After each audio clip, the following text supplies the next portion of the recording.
sedihmu, tangismu, laramu, dukamu, itulah jalan kamu bertemu Tuhan. Jadi memang alur siklusnya sebagian besar teman-teman, tapi nggak semua ya. Luka adalah tempat cahaya masuk. Yes, gitu ya kira-kira ya. Betul. Kegelapan itu justru kita bisa presisi melihat cahaya. Setuju. Jadi pada saat dia down seperti itu, karena sekarang gini, nih kita renungkan ya Mas Hendra ya. Teman-teman misalnya rumahnya cukup nyaman, duitnya ada, suaminya sayang sama dia, setia, uang cukup, saldo cukup, deposito cukup. Kira-kira dia nyari kesejatian dirinya enggak? Enggak. Kebanyakan sih enggak. Memang enggak. Ketika dia mentok terhadap sesuatu, baru dia kayak nyetrum sama sejatinya dia. Mulai mencari, mulai ngulik. Memang jalannya lewat itu. Aku pribadi secara pengalaman lewat jatuh, Mas. Di 7 sisi kehidupan aku. Bukankah ketika kita di bawah seperti itu, rasa ini lebih sensitif? Nikmati aja, lewati aja prosesnya. Toh semua akan terurai dalam waktunya nanti gitu. Iya. Kan di dalam Quran juga dibilang, Mas, hidup itu hanya permainan dan senda gurau belaka. Itu Allah dan Tuhan yang menciptakan alam semesta ini loh yang ngomong. Jadi syukuri semua proses. Nikmati. Enjoy. Terus Teh ya, sebelum nanti Mas Habib bacakan pertanyaan TikTok kan. Sambil ngasih jam terbang Mas Habib kan. Sip. Kan gini ya Teh ya. Ini masalah banyak orang Teh. Bahkan peserta kita datang dengan membawa ratusan juta hutang, bermiliar hutang, banyaknya case kayak gitu ya. Betul, banyak. Tapi Teteh dengan menerima dengan penuh kehangatan, membersamai teman-teman bertumbuh sehingga banyak yang keluar dari lingkaran itu gitu ya. Hutang ini kan bukan hanya kalau saya melihat dan merasakan apa yang dialami teman-teman itu kan sampai kadang rumahnya disita segala macam, keluarganya berantakan. Ini bukan hanya soal sekedar angka tapi saya melihat ini juga bisa menggerus harga diri gitu loh. Orang jadi kehilangan kepercayaan diri, anaknya juga jadi minder, malu karena bapak ibunya punya banyak hutang. Efek dominonya besar gitu ya. Bisakah kita keluar dengan terhormat dan bisa membangun ulang rasa layak seperti sedia kala? Itu gimana? Step by stepnya. Sangat mungkin, Mas. Alumni yang beres dari cerita utang itu banyak, Mas. Dan polanya sama. Nah, pola ini yang coba dipraktekin nanti coba sama teman-teman. Polanya sama. Pertama, kita butuh waktu hening. Karena di dalam keramaian di sini, kesejatian kamu yang tanpa batas itu, dia tenggelam ke bawah, Mas. Solusi tampak tidak ada. Kalau di sini rame. Nanti begini, nanti begitu. Kayaknya nggak bisa. Itu rame di sini. Tapi ketika kamu boleh nggak diem dulu sebentar. Di titik pikiran ini diem, tenang. Yang ini muncul, Mas. Kesejatian kamu yang penuh solusi, penuh samudra potensi tanpa batas tentang solusi. Dia muncul naik. Jadi start pertama dari semua ini adalah duduk sama diri kamu sendiri, lihat ke dalam. Itu yang dilakukan sama alumni. Caranya gimana? Memang nggak bisa langsung selesai beres ya. Karena puing-puing keilmuannya juga harus mereka tahu tentang siapakah diri mereka sebenarnya. Gini Mas, pola yang sama nih, sama semua alumni yang belajar ya. Atau mungkin sama semua teman-teman. Pola yang sama adalah mereka yang pada saat ini ikut kelas itu rata-rata ceritanya tuh sama. Teh Feby aku bangkrut, mungkin Mas Hendra juga denger lah. Teh Feby aku abis-abisan, Teh Feby rumah kejual, istri kabur. Kayak seakan-akan tuh bener-bener dia yang tadinya di sini tuh gini Mas, buk gitu, jatuh gitu. Kenapa sih? Rata-rata polanya kayak gitu. ketika kita mau ketemu Tuhan memang kadangkala ego tuh dinolin, Mas. Lewat jalur penderitaan dulu Yes, gitu ya. yes. Rumi bilang, sedihmu, tangismu, laramu, dukamu, itulah jalan kamu bertemu Tuhan.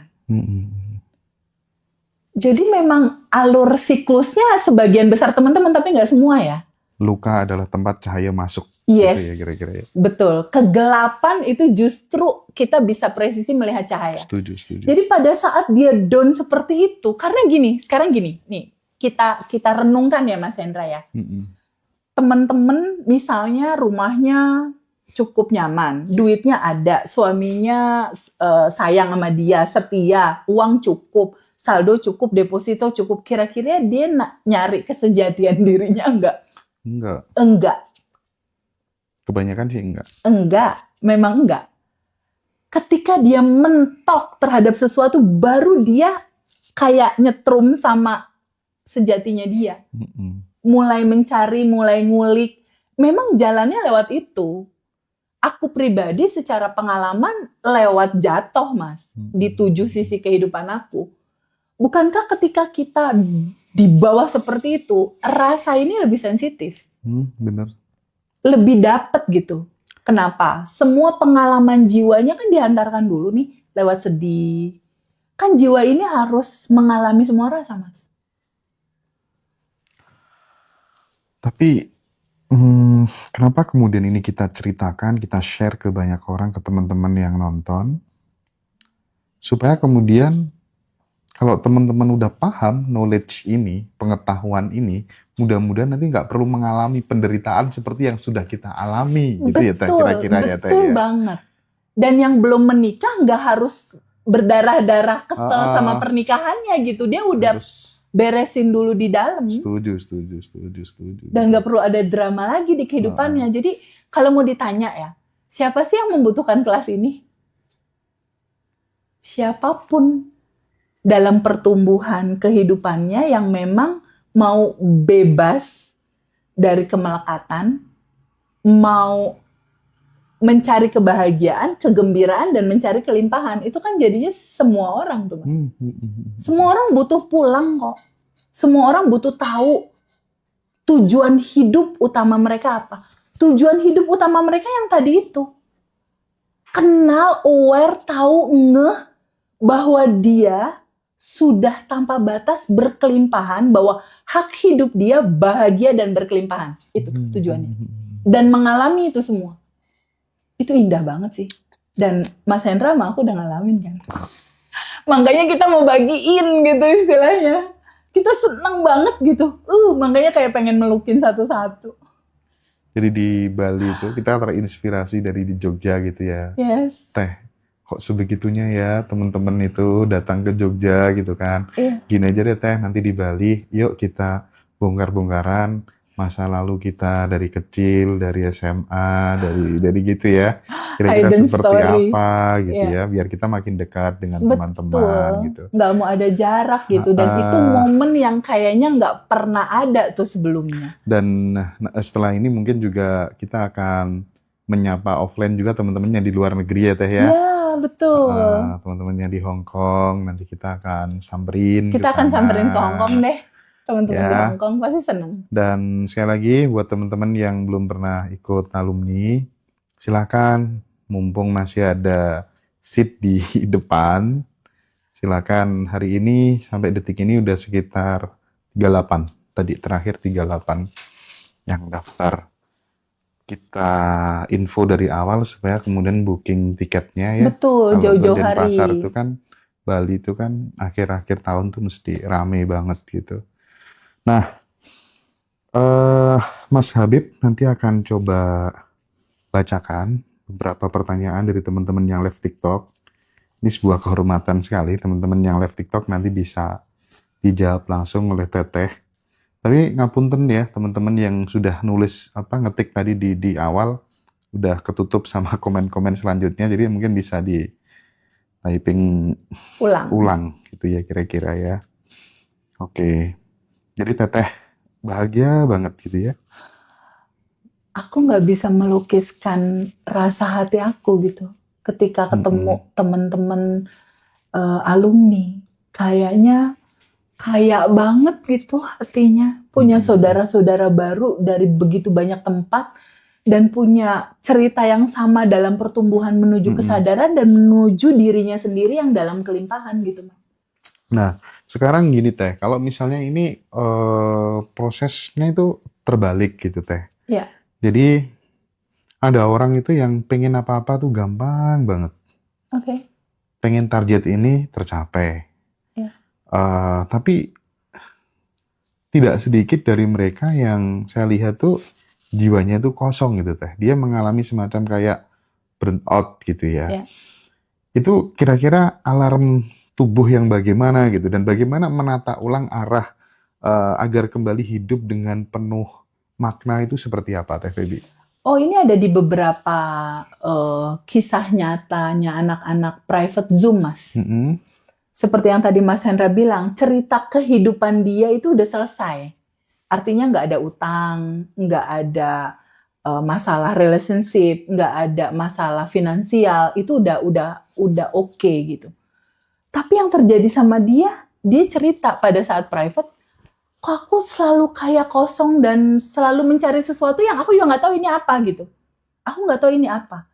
Ternyata alarmnya itu dari sesuatu yang nggak nyaman di hati dia gitu. Jadi hati dia sendiri itu memiliki satu cara sendiri untuk dia akhirnya harus memang ketemu sama sejatinya dia.